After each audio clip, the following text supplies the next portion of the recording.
Okay, good evening. This is the Rutland Town Planning Commission, and it's March 9th of 2023. Thank you, everyone, for coming, and everyone here in person and remotely. We'll start the meeting with a Pledge of Allegiance. Pledge of Allegiance. To the flag, United States of America, and to the republic for which it stands, one nation, under God, indivisible, with liberty and justice for all.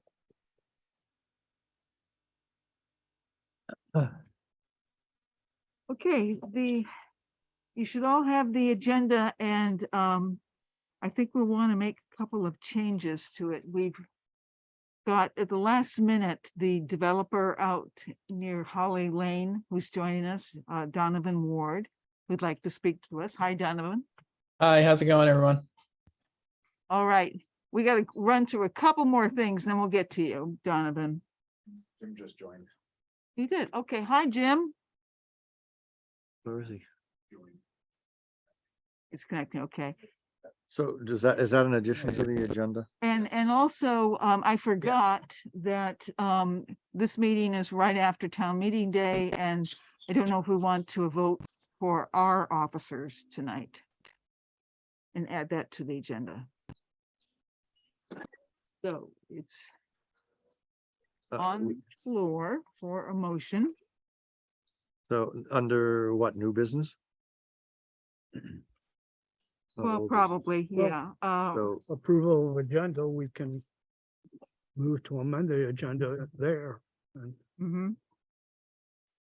right, that should be the first order of business, but we're also going to add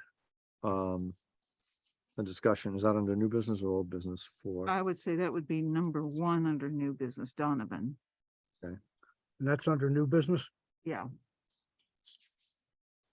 I move to amend the agenda by adding under new business remarks of Donovan. What's your last name, sir? Ward. McCain? Ward. No, I'm Ward, sorry, John. W-A-R-D. And what was the other item? To vote for the offices of the planning commission. Elect Elect the- officers of the planning commission for the upcoming Okay. 2-year. I'll second that. You second? Okay, any discussion? All those in favor of the agenda as amended? Adding Please 2 vote. items under new business, correct? That's all we're doing. Yep. That was the amendment. Um, Aye. All those in favor, please say aye. I, Opposed? Any opposed? Okay, great. Welcome, Jim. Well, good evening. Yeah, good to have you back. Well, it's good to be back, I'll tell you. We've got a full house tonight, Jim, so you and Norm are alternates. Okay, Well, Norm is replacing Andy, who's got some technical difficulties, but we've got a full house. Public comment is the next thing on the agenda, and I don't think we have any public. So let's move right down to new business and to Donovan Ward, who is still working away at that 5-house That's correct. subdivision. Yep, we're Okay. plugging away on it. I just talked to Bill Sweet this morning, and he was like, "Oh, they're meeting tonight. If you want to try to slip in and just ask him a question." Right now, what we're doing is we're trying to figure out the best course of action to bring power across the Tenny Brook, which the town of Rutland has mapped as a special flood hazard area. And the town has ordinance to site all utilities underground, and that would mean digging up through the special flood hazard area, digging through the Tenny Brook. And so we're wondering if you guys, because it does say in the regulations that the planning commission can waive that requirement. And we're just wondering if there's a precedent in place, if projects have done that before, because we're thinking about running power underground, siting 2 poles, and then coming up, going over the special flood hazard area, and then going back underground. And we're just kind of wondering how the board would feel about that. And the ordinance reads how, Bill? I've got it right here if you'd like me to read it to you. No, I read a copy too, Donovan. Perfect. So it says, all electric telephone, cable TV, and outdoor lighting distribution lines shall be placed underground in accordance with utility company specifications. In areas of extremely shallow soils, the planning commission may waive this requirement. The subdivider shall coordinate the design with the utility companies to ensure adequate and suitable areas for underground installation for the proposed subdivision and areas adjacent to the subdivision. So I guess this could qualify as shallow soils because there's no soils. Obviously, it can't be waived because of shallow soil, so it can be waived for that. It seems like this is similar, Mm. Yeah. more similar. Norm? Does the ordinance, bill contain a waiver power? It says that the planning commission may waive this requirement. Okay. When was the last time we required this in practice? Does anyone remember? I don't think that we've ever dealt with this in the time that I've been on. Remember it either. No, no. You've been on longer than I, so. So that alone is one reason to waive it, because we haven't really been abiding by the regulations, the subdivision regulations, and perhaps we want to take a look at the section and see if we, before we finalize everything, 605, 606. I just have the new, I found it in the new ones. I don't have it in the original one, but yeah, it's down there. Yeah, Is it the beginning of the line that's gonna be where the brook problem is, or is it further down? No, it's gonna be like, so there's currently, there's a utility box just south of the, I guess it would be the second to last driveway as you head down the hill in Holly Lane. It'd be there's a driveway on your right-hand side and there's a box right there. We would run subsurface for 500 feet, maybe site a utility box and then run another 100 feet or so, or maybe we would just site a pole instead of doing a short run underground to a pole. And the run, there is also a wetland around the Tenny Brook. And so this would avoid impact to the wetland, impact to the buffer. And we just kind of thought it was just the course of least impact, and the town might favor that, but we didn't want to go in planning on that and then have, that not be an option. How big is the buffer? How big is the buffer? Oh, it's a class 2 wetland and it's a 50-foot buffer off of Funny the that, wetland boundary, but the wetland kind of runs along the river and it actually at one point it extends past the special flood hazard area. So we'd be siting it outside of the wetland buffer on the south side, and just outside of So what would be the distance between poles? the maximum that Green Mountain Power would run is 250 feet between poles. And that And would the cover. all those areas. Yeah, that's we gonna might have to site, we're still trying to figure out the best way. And it might be 3 poles or we're shooting for 2 poles. But that 250 feet would span all those areas, All the wet areas. all the wet areas? It would span the special flood hazard area, but it might land just on the edge of the buffer. And so we're trying to figure out, maybe it's better to push that a little bit further, and do a short run of underground. And then the 250 feet would get us the full distance. And it's gonna span this Tenny Brook. That's correct. So if my only question is any of that area gonna be disturbed at all? I mean, if I understand your point of there's a transformer box or a pole box there, and then it could go 100 feet or so before you come up, but this 250-foot span spans every bit of the area that we would need to make sure we're cover, the wetland and the buffer. That's the goal. Yeah, it would get us. I don't have CAD up in front of me, but it gets us like right on the edge, the 250 feet. And so it's, it's going to be 3 poles and we're completely outside of it, or it's going to be 2 poles and we're just going to nick the wetland buffer, but we'd be outside of the special flood hazard area. I have a question for the planning commission. Do you know what the rationale was for putting that in? Because I just know with wetland work, it is better to have an overhead versus to bury it, especially if you can go in on either side to put the poles in. So I was just wondering if you knew what went into why that was put in the regulation, I'm not- or Yeah, I'm not sure anyone here does remember. why it was written that way. Mhm. Hello? And that would be the goal is there's an existing road. And so we'd be driving down the existing disturbance, over the existing road and siting a pole on either side. How are the permits, the other permits that you need? Yeah, so we've completed the subdivision plat and that's been signed and stamped for a little bit now. We've got the wastewater permit is all teed up. The state's reviewed it and now it's kind of all contingent on stormwater. Nicole Kesslerine has been working through that. And stormwater right now, as you guys I'm sure are aware, is absolutely crazy since it dropped down a half an acre of impervious. So we're kind of waiting on the stormwater permit to make sure that none of the stormwater infrastructure is going to have impact to the wetland buffers. And then the wetland permit is kind of waiting on stormwater. And then, so it's kind of, once we get the stormwater permit, the rest of them will kind of all fall into place. We're hoping within a month for stormwater. Are you looking at this next construction season? Potentially. It depends on whenever we get the permits. I hate to, tell someone something and then have something come up that, we can't predict. Okay, any other questions for Donovan, or does anyone want to make a motion? Do we have all the information that we need?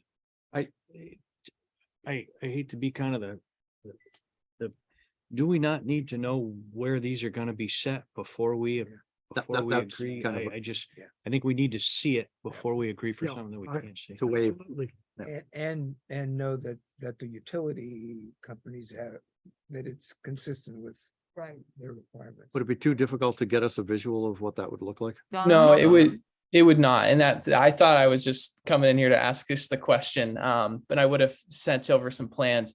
But yeah, no, I could totally get something over to you guys. And I'm not necessarily asking for the requirement to be waived this minute. I'm just curious to see if that's Okay. something that you guys. I would think what agree you've with. heard, though, is that the commission is favorable to doing that, but we don't have quite all of the information to Yep. be able to go ahead and issue that waiver at this Of point in course. time. Awesome. Yeah, we're not looking for a waiver right now, just purely getting information. Okay, so I don't think any motion is needed. We meet again on the 30th, Donovan, if you want to Mhm. join us again then. Okay, yeah, I could, I'll scratch it down and I'll see if we can make that work. And then I'll And be in when do you contact. think- Okay, yeah, be in contact with Bill. Yeah. And when do you think you want a waiver finalized by us? Is That would anything be a- else on that? That would be a good question. So, maybe the next meeting, if I can make it and we've got the plans and everything's looking good. We have been talking with Green Mountain Power and, I let them know that I was going to be talking to you guys because they don't, we don't want them to progress with their work without really knowing if this is, even a possibility. And so what we'll do is we'll get some plans together and we'll really get some concrete details on how many poles, exactly where they're going to fall. Okay, and yeah, we don't mean to rush you. We can push this into April and, No, meeting- we'd prefer to keep things moving. okay, Yeah, okay, if Awesome. he gets us the drawing, we would have enough to make a decision, I think so. Cool. so, And a copy of the permit. Copy of the permit. Have we issued a permit already? no, No. No. Okay, so we need, no, we've What- only done preliminary discussions with Donovan. What permit are you talking about? Oh, never mind. Okay. we have not issued a subdivision permit. No, So he's just generally discussing a Yes. waiver in connection with his application for the Correct. subdivision. right, Okay. right. Because there are lots of moving pieces. Yeah. Mary Beth, can you think of anything else we should be asking of Donovan or suggesting? No, I think if they need to have buffer impacts, I think he knows they need a wetland permit. And that's done by the state, so that's the only, yeah. Nothing else. Okay. All right, Donovan, do you have everything you need from us at this I think point? so. Yeah, I really appreciate the time. Yeah, well, thanks for the last minute pop in. Harry. I appreciate you being able to accommodate. Thank you, everyone. Have a good night. Good night. You too. Bye-bye. Pleasant young man. Pleasant young man. Mhm. He's a pleasant young man. Oh, yeah. Yeah, we've had a couple good conversations. So next on the agenda would be, we move the officers, electing officers there. So the floor is open. I nominate Barbara Noyes Pulling to be chair for the next 2 years. Year. You want to take that chance? Is it a year? Isn't it a year? It's, It's I just- think every year we're Yeah, supposed we do it to- every Is year. it every year? Yeah. And do you want to also nominate a secretary or vice chair? Vice Chair Dana Peterson, who has paid me handsomely. Right. And he said, Okay, Jerry's. Howard, because it was a tie, Assuming both you guys are okay with that. I guess. I You all right can with live- I that, can Dean? live with it. Any other discussion? Or comments? I have a 45-minute speech prepared in support of my nominations. Call for the vote before he gets going. You better get it going. Well said. Okay, we're ready for a vote. We've got a slate of officers for the planning commission for the next year. All those in favor of the Pulling Peterson. and Peterson slate. I hate to think of what that is. Wouldn't Please you- say aye. Aye. Aye. More time to think about it. Opposed? You want to table it to the next meeting? No, I was thinking about the Pulling Peterson abbreviation. Yeah. Okay, I like it. next on our list, it's in old business, but we really haven't done much with this yet. So, but you know, we did touch upon it last time, the short-term rentals. And Bill has done quite a bit of great work Yeah. in the last 3 weeks. We have a pretty polished draft ordinance and the registration form for those with STRs, as they're known in the biz. This would not cover someone who's operating a traditional bed and breakfast, correct? No, well, no, that's a different, That, is that covered by the state? yes. Okay. This, so, under. Definition.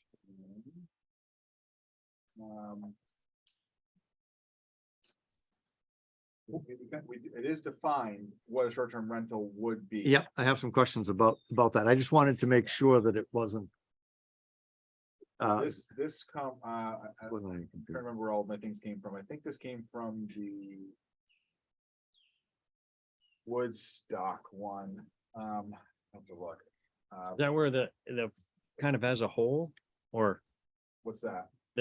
or the, The contents of this document are from a variety of sources. You gave us 3 or 4 last time. Yeah, okay, I was just wondering where the purpose was come from. I have a little bit of a discussion about that. I got a bunch of stuff, but that seemed, there was a state statute in there too. That where some of the definitions came from. That may have been where that came from, but I've got a lot. That's okay. I just wanted to make sure that there wasn't any conflict in what was determining a traditional bed and breakfast, because that wasn't defined, if I remember correctly. Yeah. And so there were a number, I've got a couple of questions as we go through the document about the numbers and Okay. how it plays out and what is short term and Sure. I my question that I had at the very beginning was that this does not apply to a traditional bed and breakfast because they are registered as hotels are with the state Department of It Commerce. may not. I Yeah, I so, got the so impression. hotels are separately registered and separately regulated, and Yeah. they're not part of this. Well- They specifically are not part of this. So I figured that was the case. So I was reasoning this in my own mind about whether a traditional bed and breakfast is registered similarly to a hotel, or whether that would somehow be covered under this, because that's another target audience that we would need to. Yeah, it also becomes how they advertise. So like if somebody has a bed and breakfast and they advertise on Airbnb, for example, now they're a short-term rental. I mean, they're advertising to that audience. So some of it can be where they, how they are positioning themselves. Regardless of whether they're registered with the Right. state. Yeah. I would Right. think. Okay, regardless of whether, I okay, would think, I mean, I would think that we would, I think Bill's got a great point. If it's advertised as an air, under one of the short-term rental companies, then certainly they should, I would think, abide by the particular rules that we set for it, I would think. I'm just trying to figure it out. Yeah. Because I know that I mean, if you're going and you're traveling, you can pull up a hotel and sometimes they have like AAA. They'll pull up bed and breakfasts, Mhm. which are not necessarily Airbnb listed, although now more frequently, there are multiple sites that will list both hotels, traditional traditional B and Bs, and then the Airbnbs. The traditional B and Bs, they usually are providing you with food and other things. Would be different than short-term rentals. A good Right. example is someone who owns a condominium only for that purpose. For renting it out. Yeah. And we have some of those. So that would be a short-term rental. As opposed to somebody living in a home, although it gets a little convoluted. So this definition appears in, I think, 2 or 3 different municipal ordinances. Okay, And a lot of it comes from state statute because they have definitions for it in the Okay. legislature. So that is what was being used. So that's kind of what I went with, because it was. I'm just trying to educate myself Mhm. about the So- difference between this and registering on Airbnb and somebody who's operating a bed and breakfast. Because they do that in Woodstock and they do that, well, they do it in Rutland City, I know. I don't know if anybody in the town that's running and operating a B and B. You actually have one. I just don't know that. And I just wanted to But- make sure that we weren't somehow catching somebody off guard that Yeah. didn't know that they were not in compliance with a new regulation. Right. So there actually is a B and B, and they've actually already called me, and I spent a while talking with them. And they were actually interested in this topic and in what we were doing. Okay, But the reason I know, and I actually knew about it before they called me, because I found them on Airbnb. So but it's not, it's a traditional B and B or it's not? it, Oh, we don't, it's not, okay, So it probably is a short-term rental. well, it is now, yeah, I mean, it's. Okay. It would meet this, so I did think about that, but in the long run, so there were several reasons where putting this in place became beneficial for the town, for the renters, and even for the owners. sure. And a lot of it is awareness and safety for the occupants, so having some regulation on the. Yep. On the bed and breakfasts would be beneficial for kind of everybody, so.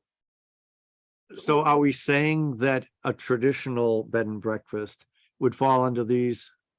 It Uh, has to do with how many nights they allow their rooms to be rented. If they're meet these requirements, then yes, they would be under this. And I have a question about that later, but as we. Okay. Norm, I guess one question was answered is that this would include traditional B and Bs, and I think that's the right thing. Yes, but Yes, but, we'll say the number is, you could probably count the number on one hand. So this isn't going to But yeah, affect, but it's governed by the definitions. yes, Right, and if Yes. it's a 4 unit, then if it only takes 4, it's below the threshold. Right. All right, I don't want to go over, I looked at it closely, no, not so closely, quickly this evening. What I'd like to do is just send you a copy of my handwritten notes rather than take Sure. up time. And if you can read it, and if not, then Yep. give me a call. If Okay. anybody else wants them, I'll include it as well, but why don't we just let Bill look at it? Yeah. Yep, And then fine we'll with me. decide whether we send them out or something. Jerry, did you want to? Well, I don't know. I think Dana might maybe agreed. I don't know, but the purpose to me kind of, it was, although I like a very direct way. Yeah. It basically, to me, it almost sounded like it was saying, you're not a very good person if you do this or company, and please don't come to our town because we'd rather not have you. That's the way I read it. And The opening part of it? yeah, the purpose. The So I purpose kinda- of the ordinance, yeah. I So- just used the language and I just kind of rewrote it. I think, Well, that came from that came as a combination of some other ones as Yeah. well.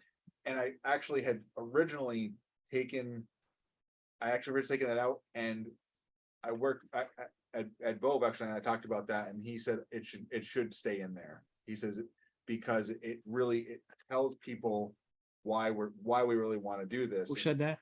At Bove. The Regional Planning Planning Commission. Commission. He- Oh. He works He on helped- bylaws. he helped write the one. But, he helped but, write the one I, killing but it. I think I definitely, this is just my opinion, it can stay, and if that's what everybody wants to do. It definitely should be rewritten to the point that it says all the same language, but we welcome you to come to this town and buy a piece of property, even if you choose to Airbnb it. To me, this sounds so direct. It's basically discouraging people from buying. It's basically saying, hey, you do this, you really suck. It's kind of the way I took it. And I don't think that that's really what we want to say.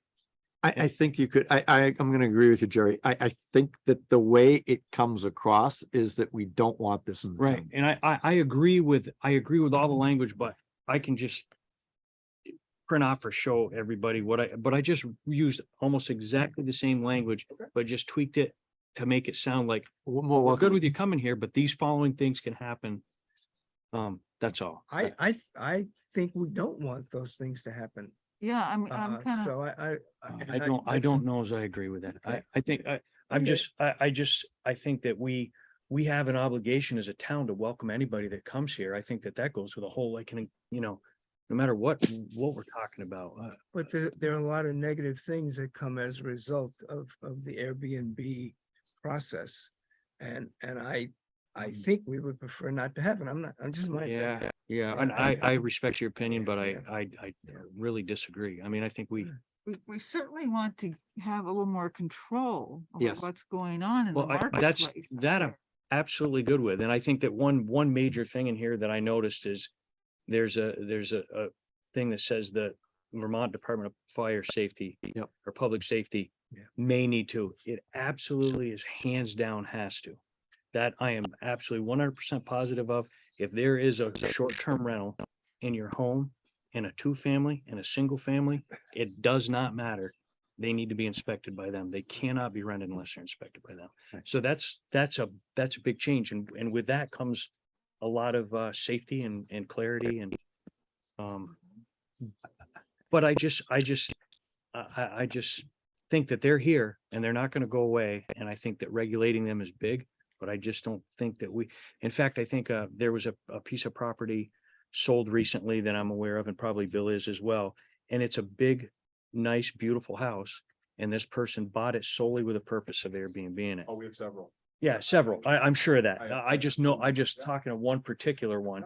And I'm thinking, do we really want to discourage this person from putting his tax dollars in our town?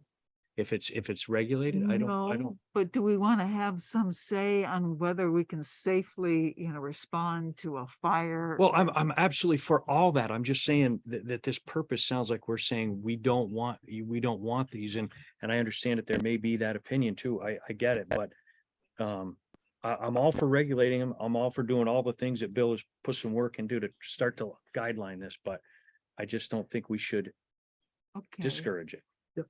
Yeah, Norm. The language is very direct, Jerry's right. And I think it needs to be in a number of situations, but certainly in the introductory purpose to section 2, introductory sentence to paragraph to section 2. It needs to be softened, Where are you? Norman, and it please? need unregulated short-term rentals have. I think it should read, Where can you, Section 2. for Second purpose. Purpose. and this is just to one preserve and example. protect? Dana, let him finish, okay? I'm trying to follow and I'm not Okay. following, Just- so. just go to Section section 2, 2. purpose. I'm on section 2, purpose, and he's referencing number 2, and this is number, No, unregulated, Sentence. first sentence, oh. first sentence. And, Yep. You know, I'm uncomfortable with the judgment as it reads now that they have negative effects. I think it should say may have negative secondary effects, which gives us, you know, authority to regulate without condemning by saying they have, because they don't all have. A few may have, some weekends, many may have. But it's an industry, I think, that's gonna be here, that's gotten ahead of us in a sense. And we need to catch up in a sensible way. And, I think it takes some time. I think this is a hell of a good, pardon me, correct the record. It's a very good start.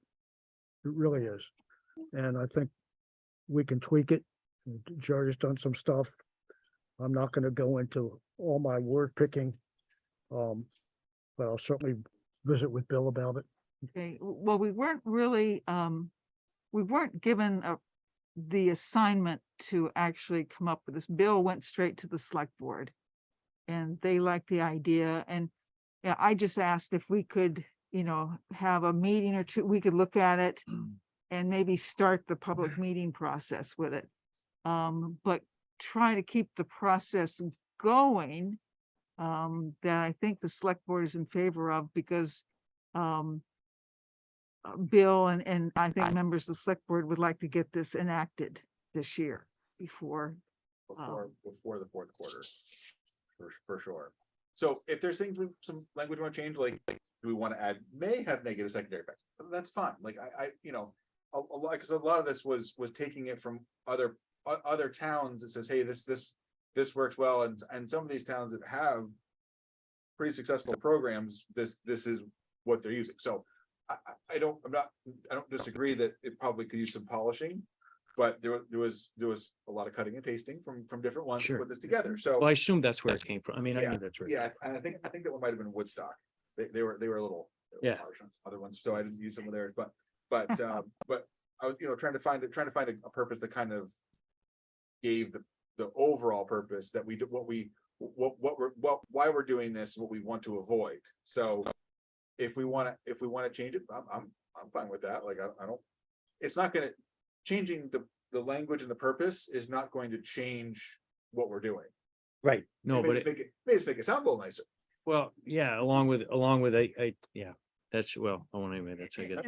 So is that the only thing that we're really focusing on? Well, I think that there is I think that there needs to be something said in there that needs to reword how the state is involved, So because that's our biggest, that's our down biggest under- That's asset. down a little farther, so we get that, and there are some things in here which I didn't like the way the other towns did it, so I Yep. changed it myself and did some arbitrary things. So if we want to just go through and touch on some of the sections, I'm happy to talk about changing some of those.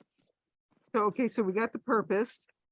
And then we have definitions. Those are, do we want to add, bed and breakfasts here, or are they, Well, short. But I thought about that. I don't know. So.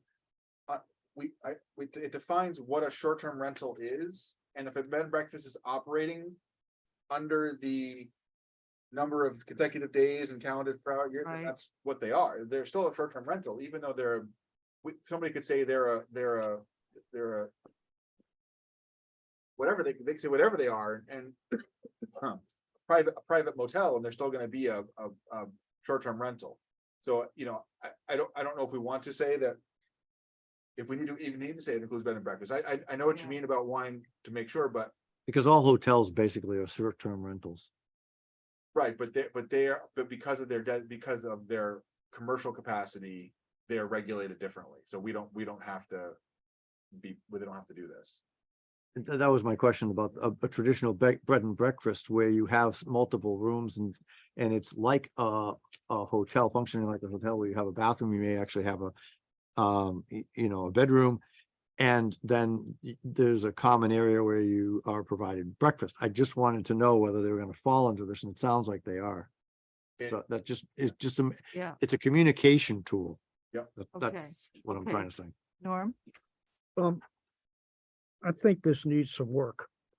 And it needs some detail, which I think would be foolish to take up here. For instance, I think, under section 3, the term dwelling unit needs to be defined. It's, It is defined. well, it's defined as dwelling unit capacity, but not dwelling unit. So I think, and maybe we could, but the term is used repeatedly. Anyways, just a thought. It doesn't deal with cooperative apartments, co-ops, or regular apartments for that matter. In the event we start to get high rises, does it apply to, it doesn't seem to apply Isn't to a that. regular apartment long-term rental? Like, Yeah. isn't an apartment a long-term rental? But it is, but if it's gonna sublet a room, It references no sublet, something in Yeah. here. But Norm, if someone rents an apartment for a year lease and they sublet it, that's not part of this. but if they sublet it for a weekend, twice a month. Anyway, I think it's that kind of thing that you and I need to sit down, talk about a little bit. And, not take up all night with it here. Okay. Well, okay. Um, Can I just ask a planning question? All of your blue are for review by the attorney, is that correct? Perfect, thanks. That's what I thought. So if Barbara, are you saying basically that they're not looking for us to go through the document as a whole?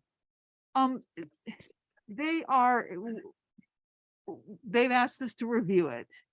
Yes. So is that going through it as a whole? I'm just asking the question. I mean, I think that Yeah, I would think so. it just seems like we've done really good work doing a lot of these ordinances. We've cleaned up so much language and things that I never even thought about before kind of this group got together. Yeah. And it just seems to make sense that we all just kind of bump ideas off each other and continue the process for this. I know that time might be a little bit of a struggle, So- but I absolutely don't mind going through it. Yeah. I think the board and intended to have the process, but we wanted to do this, to make it something we wanted to get in place, but before the end of the year. right. And give. Are we talking June 30? Sorry? Are we talking Oh, June It's 30th? fall. No, well, before Fall. fall. Oh, So okay. because there's a 60-day window for any ordinance to become effective, we have to work backwards from that timeline and looking at like, we meet every 3 weeks, how many meetings we have, like 4, before we can Right. really get this in place. So Right. that's why I really dove in and put a lot of work into this to get And it shows. Yeah. get this, well, thank you, to get this, so that way if there's some things we want to change. Norma, I don't know how, if we, it's things like thinking about the subdivision one where we say, they shall be all underground utilities. Now we're having to deal with going back, how detailed in some areas do we need to be? With the apartment thing being sublet, I don't know, I mean, that can be a hard thing to do, but, we have to, And- that becomes an enforcement part of it to kind of catch somebody doing it where they're not supposed to be doing it, so. Like a advertising. There's other little ambiguities. Okay. And I think if you and I sat down for half an hour, take care of it. Okay. And You might want to, you could invite Ed to that conversation too, both, if you want, Ed Bo. Yep. So if you're talking about definitions it's on page 3 under section 4, compliance with the applicable laws. Yep. You have the term public building, but it's not, you don't find that in the definitions. And I think that it might be helpful. So that definition is in the statute. Okay, So I didn't include it because it's a public building under that statute. So Makes sense. I could add it. Or just reference it. the reason that I raised that question is because when you're talking about a public building. Yeah. And Norman was asking about a dwelling unit. Yeah. Since there are a number of terms that we're throwing out. Yeah. It might be helpful to the reader to have them all defined in one place. And my question then would be, what is the difference between a public building and a dwelling unit? So I like mean- a hotel is a public building. Because of its, because. This it's is a per public definition. Yeah. And these are private residences being used for this, so. Right, but there's somewhere in here it references, it may be a public building. for the Depending on how purpose of taxes. It says specifically.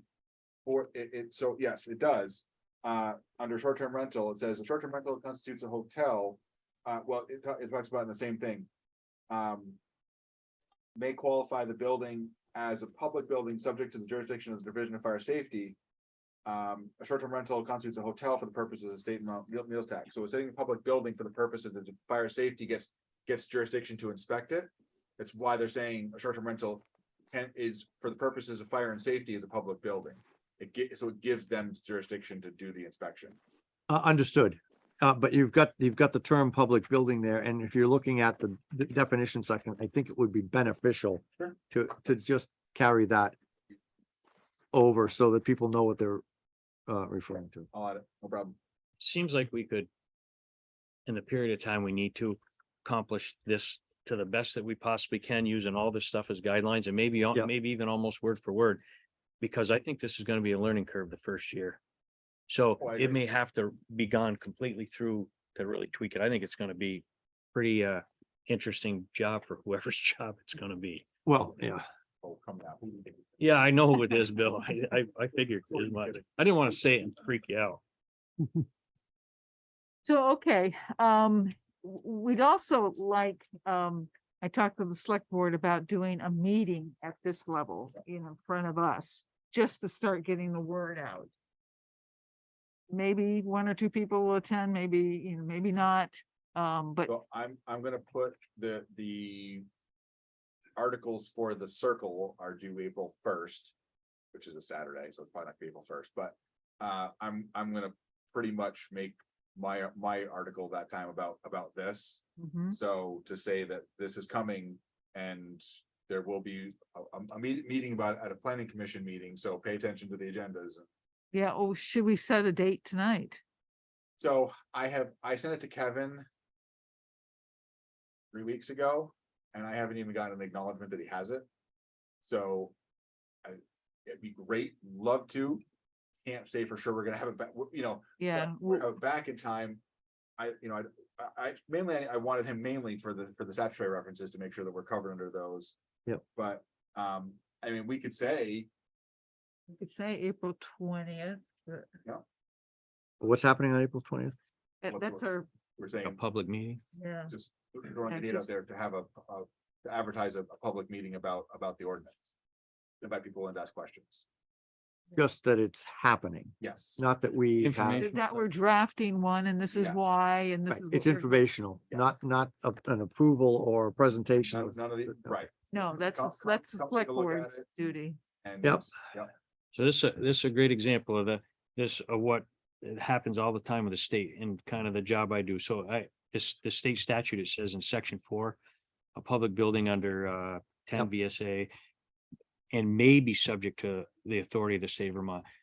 We're being told absolutely positively you're not to wire anything if it's intended to be Airbnb without a permit. So So that's just that's say where is that's where subject. this never seems to come. You know, is that the Yeah. authority having jurisdiction that we're speaking with and they feel that it should be, but they don't actually have statute to do that? I'm not sure. So I do have a continuing education class here in next weekend and I'm gonna Okay. absolutely stock them. Good timing. But you're thinking Mark that Perry it's- to report back to us and tell us. Yeah, I what- will. I know what he's gonna say, but we'll see. So Jerry, But just a minute, Dana. Mary Beth or Jim, do you have anything you want to add to this? I got some catching up to do, so I don't think I'm I'm set yet to make too many comments. Okay, so yeah, the 3-week, time frame that we have to look at this again will probably be helpful to all of us. Mary And Beth? I looked through, agree with most of the language. I think, yeah, the definitions could use a little bit more work.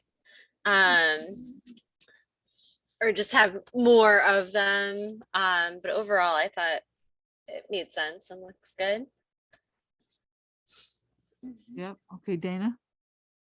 My question was to Jerry. You think that that maybe should be is subject? Or, yeah, or whatever shall the proper be. word, but I think that since the state statute's there and it says and may be subject to, who's right and who's wrong. I mean, we're being told that absolutely. If it's It a is. portion of the house or a whole house or whatever, that it needs to be inspected. So it's So just I interesting that, think we want to change the under short-term rental, that the definition, which part are you? well, I'm looking at section 4 compliance with applicable laws. Okay, I just wonder if that state statute's there and it says may be subject. I wonder if I'm incorrect, but I just know what I've been told over and over. So it's interesting. say and is subject. That, he's gonna Right, check that's what I'm back. thinking. The Should- question it should is, say. yeah, that's the question. Yeah, yeah. that's the Is or question. shall be, and you're gonna have you're going to. State do some electrical professional- inspector, I'll Yeah, take it ask to him that and question, yeah. Yeah. So you can get the answer to Yeah. that. Um, Jerry really hit on a very good point. That word I had circled as well. And, the difference between may and shall is night and day. And may doesn't put the force of the town behind it. So Right, but if it's not our statute, if it's statutory, I think Jerry's point is that if the statute says that it is, then that's what it should be Right, captured if the here. statute says it And it's got may, nothing- then Right. then we better. go Yeah, with that's that. true. Right, that's because true. you're referencing a statute, so. Right. well, maybe we can just clear it up in how we present it. But that may and shall are legalese that have lots of teeth behind them. And the other thing is that with the state, if someone requests an inspection, regardless of who it is, the state has to look at it. So residential properties in the state of Vermont don't get inspected, but if Howard asks that his house be inspected because I've done work there and he just wants to make sure that it was done right, they have to go look. It's state statute that they have to. So it seems to me like regardless of even what that statute says, that our document should say that It they is. have to. Yeah. Because it's really the only way that we have to ensure that there's safety things put in place there. We don't have anybody that can go look themselves. I'm Right. sure, Bill's not gonna go to every house. So it seems like that should be that it has to happen. Which Got will that, also Bill? discourage some of those people that are thinking about doing something. It could potentially cost them quite a bit of money. So it's important that we do that people who really are honest and doing the best job at it are gonna be the only ones that sugar off the top. Dana, something else? Now, I've got a couple of things on, I think it's page 1, 2, 3, it's still under our definitions. There's a reference, there's a note, under dwelling capacity. And it says, if there is a state or local, wastewater permit, which requires a different dwelling unit capacity, then the permit shall determine the capacity. Fine. Clean slate, which is also not defined, but permit exemptions only pertain to wastewater systems constructed prior to July 1st, 2007, that do not have either a local or wastewater state wastewater permit. Existing municipal wastewater permits issued prior to July 1st, 2007 remain in effect. What does that all mean? In 2007, the state took over from municipalities wastewater permitting. Yep. That means that if your permit was issued, and so they didn't require them before 87? 87? 2000. 2007. Nope, they didn't require them before 87. The Okay. municipalities had approval from 1987 through 2007. I have every one of them in my office for the town. after 2007, the state took it over. Yep. So what they're saying is if it was in place prior to 2007 and it hasn't been changed, it's still in effect. So whatever I have on my file is what it is. So if they're saying we have a 3-bedroom, but now we want a 4th bedroom, they actually have to go to the state to apply to add that to their wastewater system. Okay. In which case it changes the existing permit. Even if it happened before 2007. Yes. So to me, this is gobbledygook and doesn't mean a whole lot. I understand your explanation. I think that the explanation should be that prior to 2007, it was locally, it should just state that they were locally issued. A permit issued prior to 2007 that was local is still in effect. After 2007, permits have to be obtained from the state to be valid. The other point would be that if you're changing the number of dwelling units Veterans. or whatever, after 2007, regardless of whether you had one before, you need to apply to the state because that is completely clear and unambiguous. When I read this, I read it 3 times and then I decided to put a question mark and say, what's the meaning of this? Okay. So thanks. Maybe there's some other language in That your was a collection. copy and paste one. That's okay. You knew what it meant, but Yeah. I had no idea. And I Yeah. tried 3 times and then I said, I'm just gonna put a question mark. Under short-term rental, it says, a furnished house, condominium, or other dwelling rented or to the transient traveling or vacationing public for a period of fewer than 30 consecutive days and for more than 14 days per calendar year. Yep. Okay, so my question to myself. That's the statute. That's fine. Okay. I get that. So that covers more than 14, but fewer than 30. So you're talking about a 16-day period. Correct? No, it's talking about 2 different things. Yeah. So it's if you're renting it for a period of less than 30 days in any given Consecutive days. block. Yep. And if you're doing it for more than 14 days in an entire Oh, year, okay, this is what you are. okay. Yep. I thought that was, I thought that might be but it's not. So those are not consecutive. Those 14 days have nothing to do with consecutive. It's just total, more than a total of 14 days per calendar year. Yes. The word total would make that completely. So I have a question about that. If it's less than 14 days a year that you're renting it, Total, you don't right. need any of this? Correct. That's right. Right. That's what I'm, They're not a short-term rental. Now, why wouldn't everybody just tell us that? Well, they might, but So they don't. Right. Well, it just Yeah. seems a little bit. right. So my question that I had put here was, so what happens if you're renting it out for 7 days? Right. It doesn't, If you're renting it for, if you rent it for 7 days. And then you leave, and then Jerry comes rent it for 7 days and he leaves, that's 14 days in the calendar year, it's done. no, right. And then you're subject to this, Yes. But if it's just 13 days for the whole calendar year, you don't need to comply with any of that. whether they're consecutive or not consecutive. Right. That was my point. Yeah. Okay. that's an Not a- or for those, the consecutive and the That's total what for it the, says, yeah. Can we lower that? Well, it says. That's a and- stat, you it said says that was and. statutory It definition. just seems like they should that- comply if they're that doing it was- even like that- 7 That's days. definition in there. I don't know Yeah. if we can Okay. be, I don't we find can, that we can be confusing. more strict, we can't be less strict. It's not confusing to me, other than I just think anybody could say they're gonna Right. rent the place for about a month a year. They Right. could say, oh, we didn't rent it for more than that. We rented it for 13 days, that was it. But that's gonna be true of any number we put in, isn't it? Unless we make Yeah, it well, very 7, small. 7 kind of Yeah. reels you in pretty close. Right. Any lower amount, I'm My only question I about see. that was that the Yeah. word total would make it, would disambiguate, that it's total, 14 days total per calendar year. but I don't have to like. Where, where are you? I'm on the short-term rentals. I'm on line, Yeah. on the definition. I'm on line 1, 2, 3. It starts with fewer than 30 consecutive days. You with me, Norman, there? What Ca- section? Can, please? Short-term, it's Definitions. definitions, short-term rentals. I'd like So, to, look, I have a question also. yeah, okay, sure. And I'd like to wrap this up sometime soon here and just have us compile comments for Bill.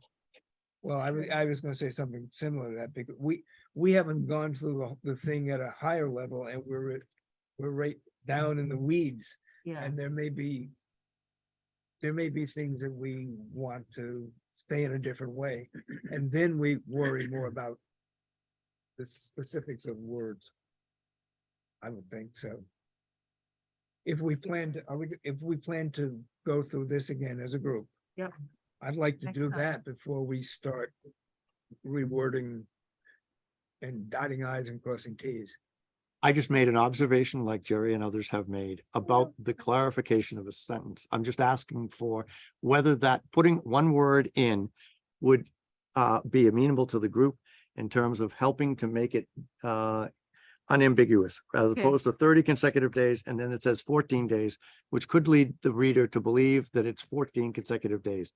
I'm just trying to disambiguate that by saying total. Is that approved? Is that agreeable to people or not? Because that's actually the interpretation that Bill just shared with us. Where we're headed, Dana, is that we're going to use the next 3 weeks to pull together these suggestions and So, And so why is it corrections. when other people make a suggestion to clarify, we have a discussion, but if I make one, it does, it, It's not you, It's- it's that you were about the third one, that's all. It Oh, wasn't, it's it just wasn't, my- it wasn't that it was you, all right. certainly from my it's perspective. nothing personal. I'm just, Yeah. you know, I'm just looking at the agenda and wanting to. move I'm on. done. I don't have any other comments. It was just make a clarification on a word. So, I mean, I mean, I suppose we could add the word, I mean, but that comes directly from the definition in the statute. So don't change it. I mean, we certainly can, but I mean, There's no reason to change it. And there's all the reasons in the world not to change it. If it's in statute that way. So, okay, anything else before we leave this for us to review over the next 3 weeks? Got lots of Appropriate phones timing. tonight. And Norm, you're still gonna be meeting with Bill? Well, Get one I'm comment. gonna send him my stuff, and if he wants me to meet with him, Okay, okay, that sounds good. that's fine. be happy to. Okay, anything else on this? So if we meet on the 30th of this, do we still think we can make a public meeting, be ready for a public meeting on April 20th, the following meeting? If we push it into May, and give it to the select board after that. I guess it's, You're trying to get this done by the end of December? well, we're, No, my goal was to have this for like October 1st. so then you've got 60 days after the select It could board. be in effect by the end of December, by the end of December. I think actually I think I picked November 1st in here as the day this would begin, so it'd be like September 1st would be the date this, by September 1st, I'd want the select board to adopt it. So if we've given it to the, okay, so the select board needs to adopt it at a June meeting. No, they adopted in a September meeting. Because it's 60 days from the date, it's. From that, from go when in they say effect yes, it's 60 By November days. 1st, okay. So we could push this into May. Yep, we could. Good. I don't know what the date would be for our meeting, if you want to put that in your article. It'll be the second week of May, I May, think. May 11th Sounds and right. then June 1st. Let's say May 11th. Yeah, I think that would work. Norm, did you have something? I was just gonna say, it may necessitate a special meeting in between our regular meetings. Why is that? So, but given the tightness of the schedule, we should not overlook the possibility of a special meeting, particularly a public meeting, in between our regularly scheduled meetings. Well, I If- mean, this is exactly what the select board was hoping we didn't do. Really, Yeah, yeah. You know, we asked especially, or I asked especially if we could take a look at it. And otherwise, Bill was just gonna run it right through the select board. Because they are interested in getting something on the books. if they wanna push it through without, I think we can get it done I think we can get it done. too. between now, Now, if we have the March 30th and April 20th meetings, I don't think that, based on what I've done for a review of this, and I did look at some of your other documents. I think substantively, there are a lot of good things in here. I think, like Jerry said, you might want to soften the purpose and you might want to tidy things up. If the statute says it the way it is, then you don't need my word for total. So you can skip that. I don't think it's going to take a whole lot of time to get that put together. So if we can't get it done at the next meeting, it certainly should be done by. And the April. bigger picture, Norm, is that these are all brand new. People, towns are just now adopting these things, writing them and adopting them. And Kevin Brown, our town attorney, I think he's probably worked on one of these. One I know One? for sure. Yeah, Killington. And that may be the only one he has experience with. So if we don't get it right, we can always, the select board can always open it back up again. But the bottom line is everyone's trying to do it as well as they can right now with incomplete information. And incomplete precedent and all that sort of stuff.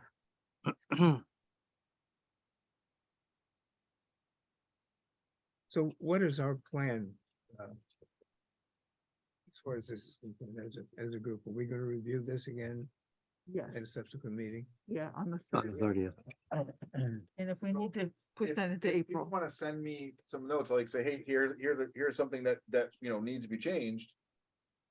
Please do, and then I can add it to it. So, I As soon as Young Sheldon is over, I'm gonna turn the book on at 8:30. Okay. Are you done? No, still listening. no, we can hear you, Andy. Oh. That we heard great. So, What's wrong? Oh, they heard me. They heard me say Young Sheldon. They think I'm going to the bed. Sorry. Andy, you should mute yourself. I know. I'm having a little fun here. I can hear Okay. everything just fine. I wasn't sure you could hear me. But since I have the floor right now, I would like to just say one thing, that we're working on this, and that I think that we should not have any 14-day period before the Airbnb thing takes effect. It should be one day. Anyone who operates for a day has to come underneath the regulations. And I would like to meet with, if you guys can announce to me when you're gonna meet, I'm available to be on Zoom anytime. I just don't have, tonight, I don't have internet service, so from now on, I'll be Yeah. able to have good connection. Okay, yeah, I think some of that might be in statute, Andy. Oh, I And see. it doesn't look like we'll need any special meetings, so we'll talk about this 30th. again. The next time we do is on the 30th of March. Great. I'll be there. Okay. I'll mute myself now. I hope I provide everyone with a couple of laughs, that's all. This is like on purpose, right? This is. Not- I'd Okay, much Andy. rather be at the meeting in person. Yeah. Are you gonna make it on the 30th? Oh, yeah, definitely. Okay, No, I'm not. I'm Okay, gonna be in Zoom. I'm gonna be in Zoom. I'm gonna be Oh, here okay. until June. okay, But I'll make every meeting via Zoom. And Okay. I'll have a better connection next time. okay. All right. Thank you. So long, everybody. Thanks. See ya. Bye. Bill. Okay. The input is welcome. I want, do I think we're gonna get it right the first time it's out there? Probably not. But I welcome the input because I'd like to try and get as close as we can. I'm looking to make sure we have our major things covered. And the 14-day minimum thing, I think that's probably function of other regulatory issues that come into play when we say this is what you are. Like having fire safety, if somebody rents a room for one night, now they're subject to fire safety, like. So. They're too busy as it is. Yeah, it's exactly. So, I think they said, let's say 14 days, because they're not trying to make a business out of it. If they're doing more than 14 days, yeah, if they're doing it for less than 14 days in a year, it's not gonna have any impact. Makes or sense. I don't disagree that they should still probably have an inspection, because there's probably things that they're gonna find that are an issue. So, I welcome the input. Like I said, this is a lot of this I took, probably about 95% of it I took from a variety of sources. Right. And I think I gave you guys some, and literally this, I have a whole folder of statutes and ordinances and applications from other towns that I've been using. So I've also been working with people at Airbnb on some of the topics too. So, I welcome the input. My goal in getting it to you guys in this form was to help make it a less time consuming process to get through. And if we put it out there and we don't have public building defined and people start asking questions about it, then we can say, okay, we could go back and add public building as a definition a year into this. But the ordinance is still in effect. So I don't want to slow up. I don't want to put one out there that's not good. I want to make sure we're making it clear. But if we find something later on that say, oh, well, we really should define public building and dwelling unit, do we want to wait on approving the whole document first because we don't have a couple things defined? When, I also think about it as, if these people are doing this, then some of those things they're already aware of. And we don't, yeah, it's important to define them, but a lot of these things that some people are already going to be aware of, and we don't need to, make sure to have it in there before we launch it.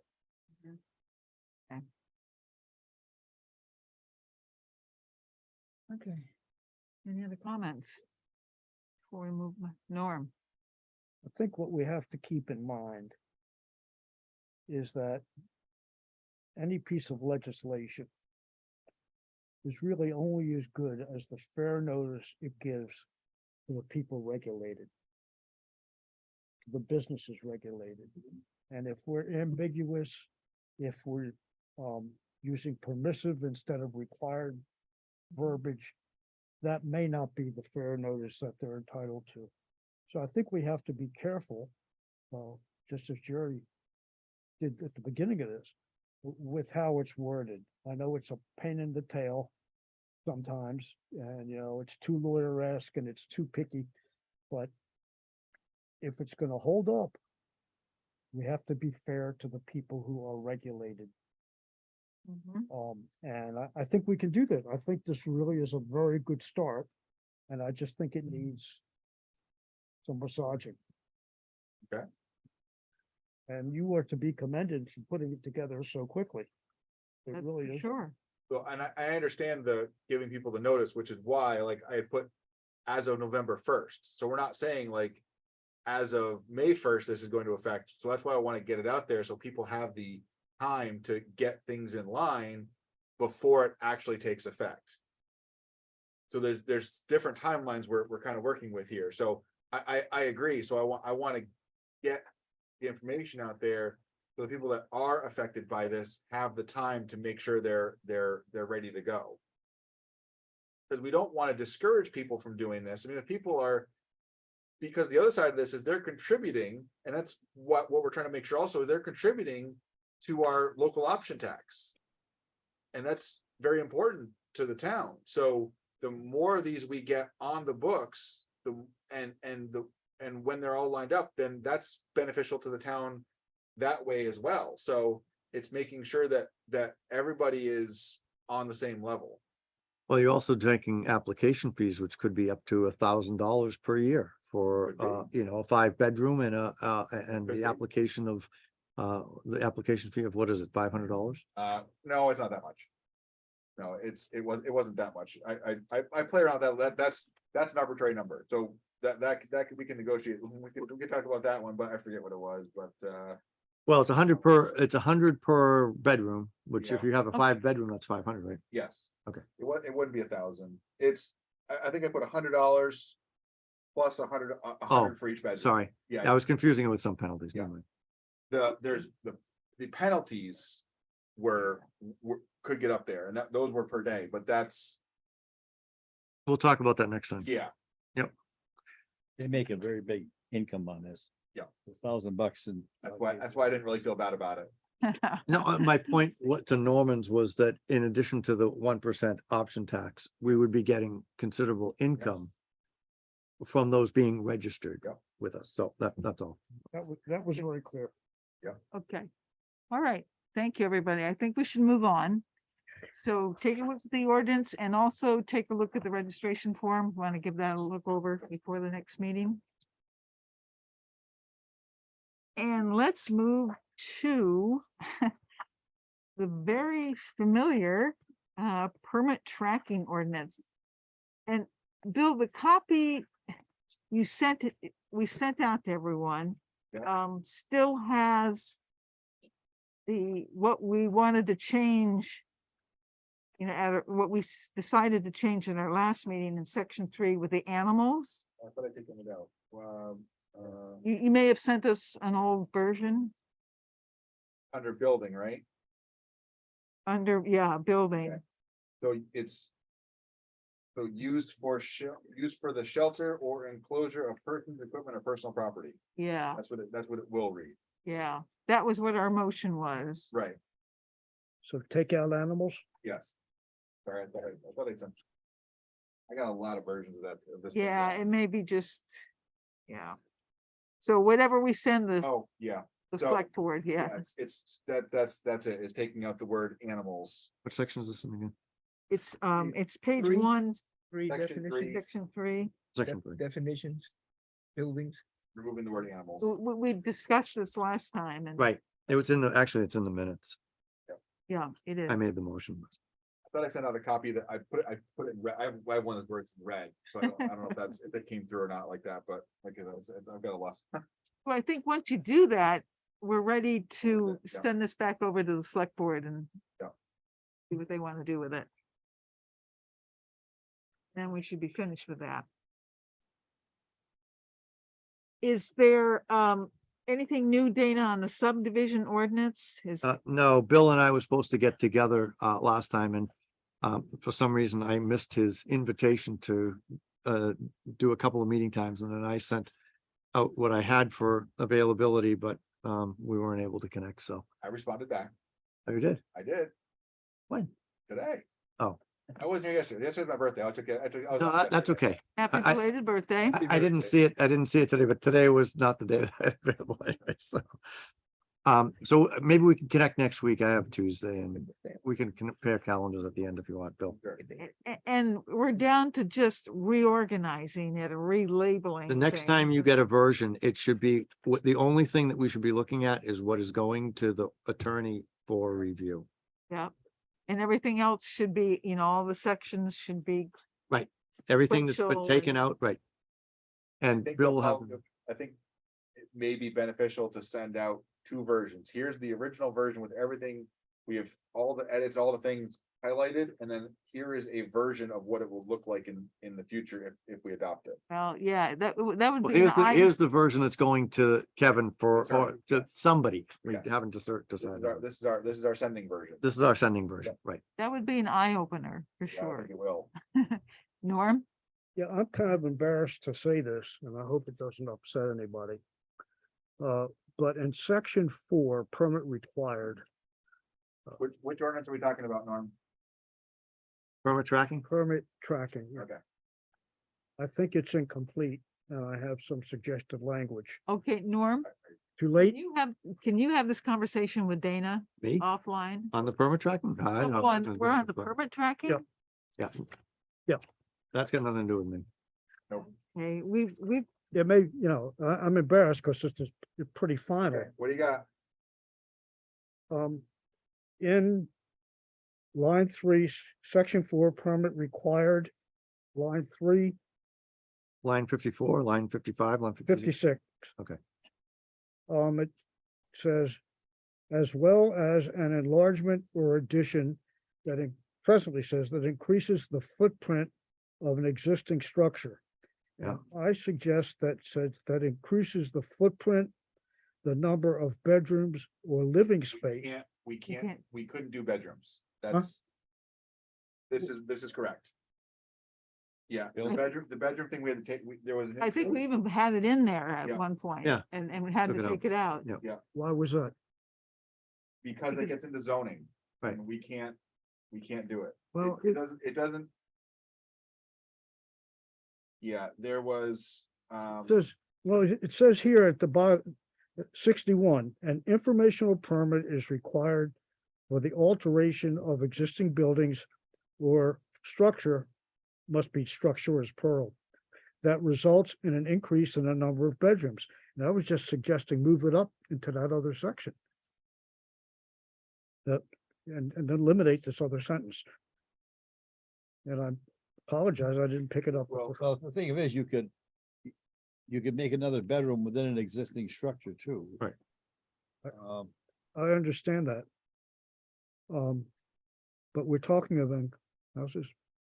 So I think, Norman, what Howard's saying is that if you moved it up, it would be inadvertently or erroneously misrepresenting it, because you're talking about increasing the size of the floor plan. A bedroom constructed within the existing floor plan would not necessarily apply. So therefore, you don't want to have bedrooms up there. And to Howard's point, in that final paragraph, starting with line 61, an informational permit is required anytime that you create an additional bedroom, regardless of whether it changes the footprint or not. So I think it's okay the way that it's written.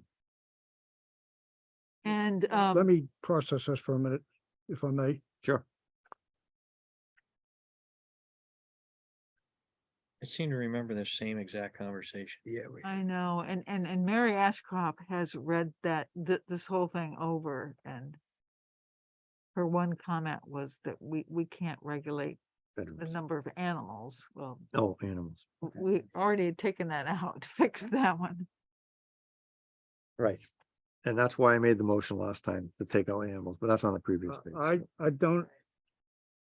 If you think it's necessary to keep it separate, that's fine. I don't agree with it, but it's not worth making a big stink over. I don't read it that way. Okay. But it can't hurt. Just move on. Okay. Thanks for your attention to that, Norm. I'm sorry. Thanks for your attention and your work on that. I think we have discussed this and gone over this, and we have run it by Mary Ashcroft. So I think we'll move on. So, okay. It'd be easier, if you don't mind, I'll give you the update on the Pocket Park, which is a little easier to get through. Some progress is being made. The Green Mountain Power GMP, application for relicensing, there was a formal notice put in the Rutland Herald in mid-February. And so that starts the clock on a 60-day comment period on what they filed. And then FERC, the federal agency that reviews this, has 105 days from February to respond to the comments. So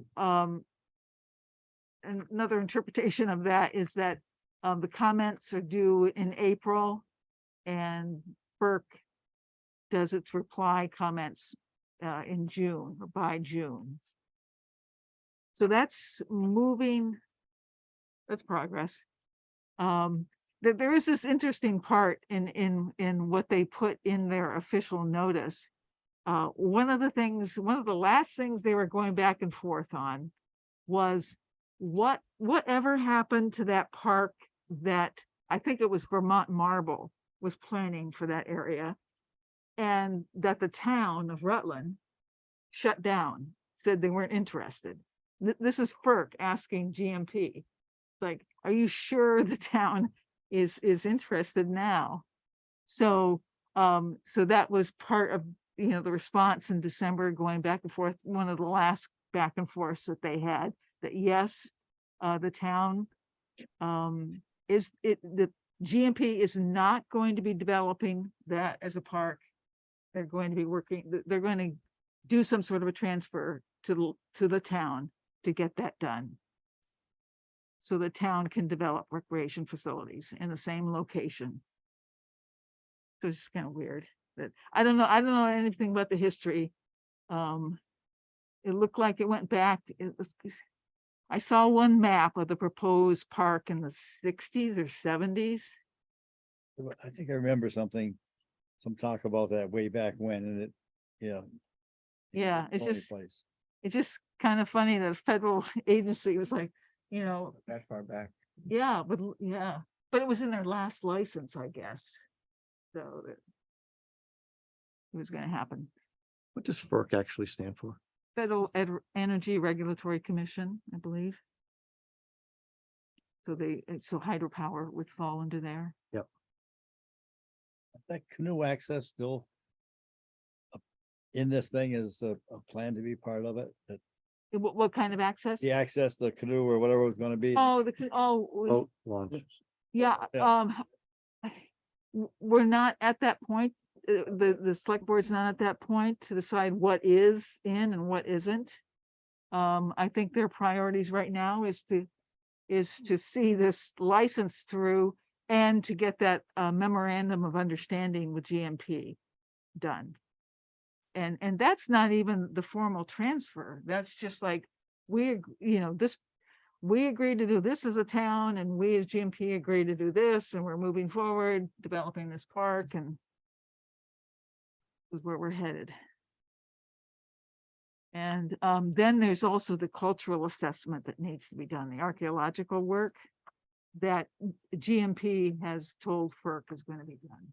So we have to await the results of that. So it's going to be a while before we finally decide what goes in that park and what doesn't. And I think it's going to be in stages.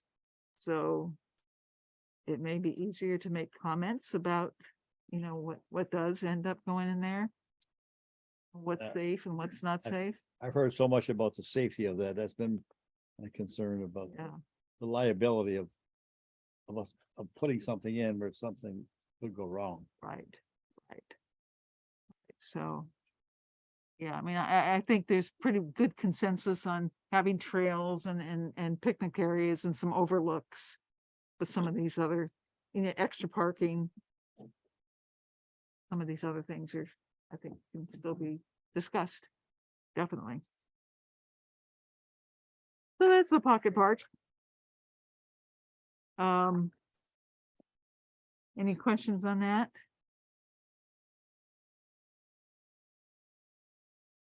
The other thing wanted to discuss is the river corridor ordinance that we'll be working on, hopefully. The select board said, go ahead and do some public outreach, definitely do some public outreach on that. So, still trying to get some of Kyle Madash's time. He's a pretty busy guy to talk more about this. One of the things we asked them to do is to give us an example, maybe a town like Brandon, and what happened to them during Tropical Storm Irene, and how the higher disaster relief rate from the state, what that meant for the town. How much less money the town had to expend on that. So I'm sure Kyle's working on that. For our outreach, like to still toying with the idea of doing some field visits. We've got, maybe I can put this up and just go around.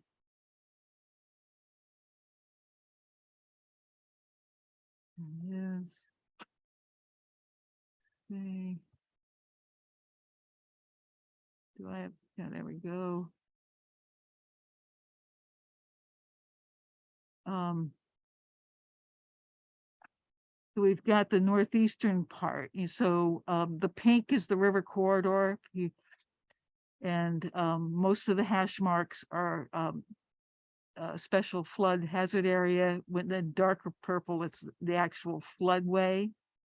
So we've got a lot of, potential impact in the northeast part of the town. There's also Tenny Brook area, but I don't know, like, if we do outreach, is there anyone that's gonna be doing any development in that wet area anyway? So that's a question. Then so we see some impact in the Moon Brook watershed. And one of the things we'll have to do is That's over to the left, correct? over to the right, the very eastern part of the town, all those small streams here. There's, Do you have a cursor that you can show? Cause yeah, let me go you're back. talking about down in the lower right hand. No, right? Can you see the cursor? Oh, now I can, yeah. Okay, there's part of it, there's part of it, there's part of it, and there's part of it. Before it goes into the city, and that end. So one of the things we'll need to do is talk to the consultant who did the stormwater ordinance. Yep. And kind of sync up what we have in mind for river corridors and what's already on the books for stormwater, since this will affect some of the Moonbrook watershed there. Is that the only segment, that small section up there? Then it crosses Town Line Road. It goes into Mendon. Yes. So we're talking about a very small Yeah, number it's of only parcels. about And that's, maybe half a Half a mile. mile, yeah, that's what I was thinking. yeah, and that's true with our stormwater ordinance. It doesn't really affect that large of an area. Right. So, okay, so we got those two possibilities for maybe doing some. We'll want to reach out to everyone that lives in these areas that have pink. Right. How But much difference is the river corridor reach than the stormwater ordinance reach? Well, it's, you've got these pink areas. So if we go down to, I don't mean in terms of, let's say, well, I guess there are two things. One is, how much does it expand on our existing Well, stormwater ordinance, if at all? And secondly, substantively, what is gonna be the difference between the two? okay, so that's probably a future discussion, Norm. We're not in the nuts and bolts of the language. No, Yeah. I'm just trying to figure out where we're going with it without getting into the detail. I mean, how much are the purposes of the two consistent, or are there different regulatory purposes? They are not identical. Right. Okay, I think that's the best way of saying that. And you can, and the river corridors probably include a little bit more of the Moonbrook watershed. And there could very well be stricter restrictions on any kind of development or buildings or where those go. So I think that's best for a future discussion. Okay. It's going to be a little bit tricky marrying the two. I had asked the question about what the overlap was, and it's not necessarily, I thought it was just an expansion of what we had already done. But Kyle last time said that it's not exactly a mapping and an extension. They're slightly, we had the one bend and I asked him about that and he said that there's an overlap and there's some disparity between the two ordinances, but I mean, there's a large segment that's the same, but then there is some covered in this that are not covered in the other one, and vice versa, is Yeah. what I gathered from my question last time he was here. And you can see down here and where the Otter Creek comes through the southern part of Rutland Town. Yep. Again, the darker color is the floodway, so that's Yep. already under some regulation. The river corridors and the pink, Pink, yep. so it adds a little bit there, And not much. the upper left is that Center Rutland? Is that where we are? That's Yoder. Where I'm headed, Yeah, Yeah. right there. Yeah, okay, yeah, so the Pocket Park is like, right in there. see, this is where's the town line? I think the town line is right here. Got it right there. So the Pocket Park will be right in Right in there, here. right. That's what I thought. The other side. So there's some river corridor here upstream of the falls. And then, this is still in the town, right, Bill? I'm trying to figure. Yes, it is. Yeah. Yeah. Proctor Road, Proctor Road. Right, Yeah, right, agree. right. So, and then there's homes and businesses here that would be affected, but again, the dark is already semi-regulated. That's the floodway. Yep. And it's just the pink that would be new. So, just kind of a wider shot. So what we did when we had the, was it the stormwater ordinance? We went and, mapped all of the parcels that were touched by, the area that, was covered, and then we sent out flyers or. Buffer zone, yeah, the Yeah, river- buffer- yeah, Yeah, it was a buffer buffer zone, right? And I mean, I would just suggest we take a similar type of approach. Well, yeah, we could, these regulations, if we're gonna pass state muster and get the extra relief during disasters, Yep. there's going to be more restrictions than there are in the For what? stormwater ordinance. Right, in the stormwater ordinance. Yeah, I understand that, but the approach that we took to notify people and to hold the public hearing, I think was a solid approach. I'm just Right. asking if that's the way we should proceed. yeah, and I'm saying that, what has worked in other towns, because this is more regulatory, the river corridors, a more direct approach has worked where, letters are sent directly to the landowners. Isn't that what I was saying? No. I don't think, I think we put things on the website and we advertised it. I don't think we sent letters. We said, yes, we did. We said, Yes, because we I worked on the To mailing. the people that were in the 50-foot. Yep. They had that. So the 50-foot buffer designation, people, they okay. They got directly sent letters. Right. yes. Okay. So Yeah, I was just suggesting we do the same. Yeah, so that would, yeah, I think that would work well. Okay.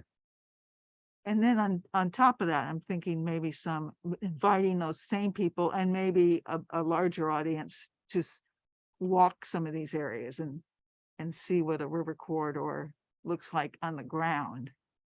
Why it might be necessary. I mean, here we see who it's going to affect, this kind of map.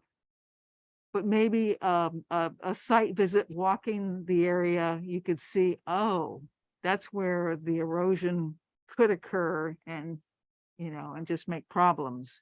Site visits always are helpful. Yeah.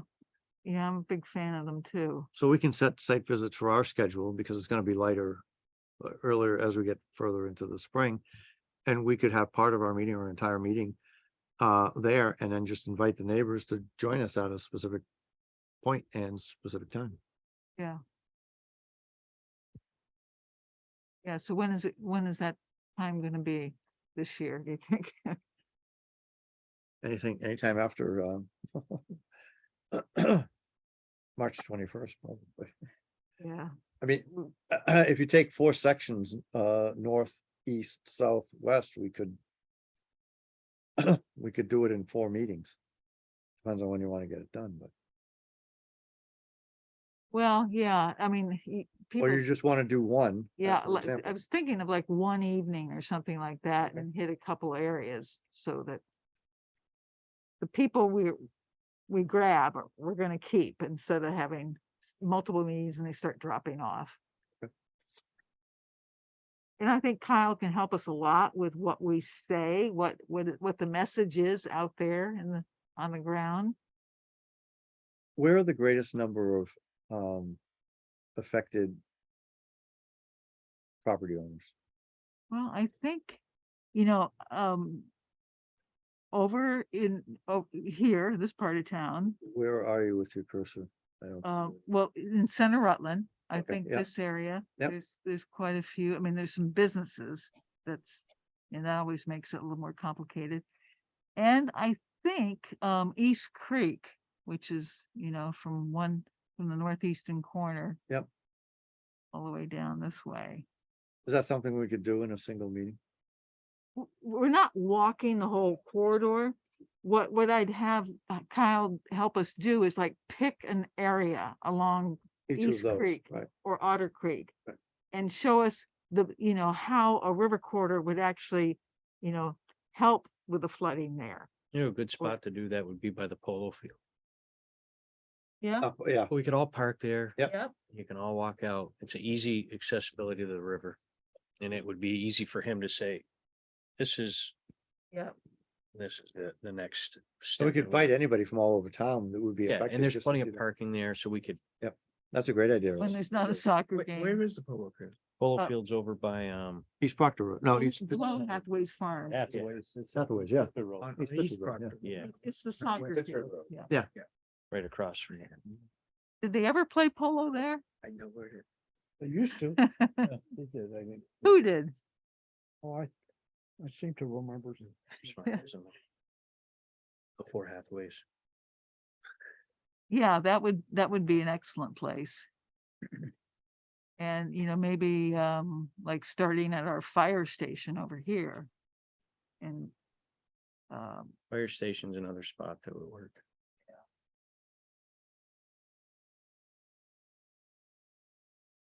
I mean, you're really not gonna be able to walk too close. I mean, in a lot of cases, yeah, unless you get it pretty darn early before things start to happen in a hurry in spring in Vermont, but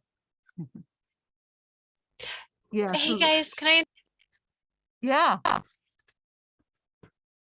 Jump on in. Okay, thank you. I'm having bad internet issues. I just wanted to let you know because I went out and went back in, but now I'm having trouble hearing. So I just wanted to let you know. Okay, Sorry. yeah, I'll- that's. So, yeah, basically, Mary Beth, we're just talking about, this is something we'll be doing over the next few months. Yeah. Reaching out to the landowners and hopefully doing some site visits with Kyle Madash. Okay, On that River sounds Corridors. good. Okay, Yeah. okay, I think, so we'll, Why don't you find out what his availability is and then, yeah, I've been trying, yeah. yeah, and then set it, because if you want him there to walk with us, then we can't do anything until we know when he's available. And then just I thought. pick a date in maybe May. Right. Or but- June. But there's some things we could work on ahead of time, like the letter and. Yeah, and that sure. kind Thank of you. stuff. I didn't know that. Yeah. And I'll probably, Bill, work with Andres on what his thoughts are, so there might be some charges coming down for that. Just start the conversation with him and like, how are we going to marry the stormwater ordinance? And I'm sure he's familiar with river corridor regulations. So, okay, great. We'll expect to hear much more about that coming up. Sounds good. Anyone have any announcements?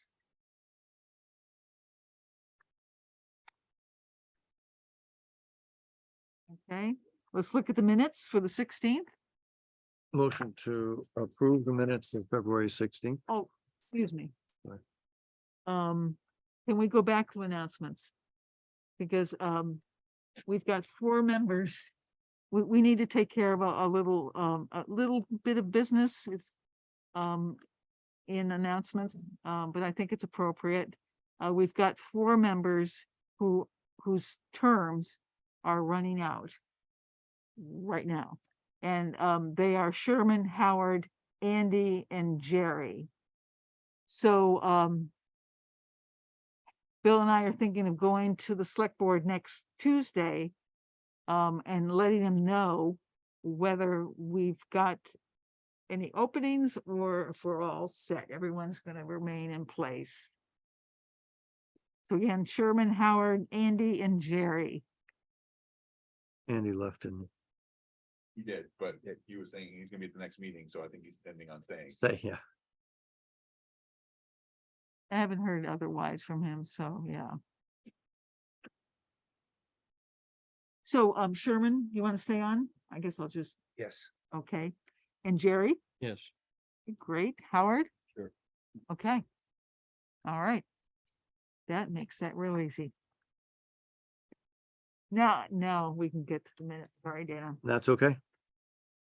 So I make a motion to accept the minutes from February 16th. I'll second. Okay.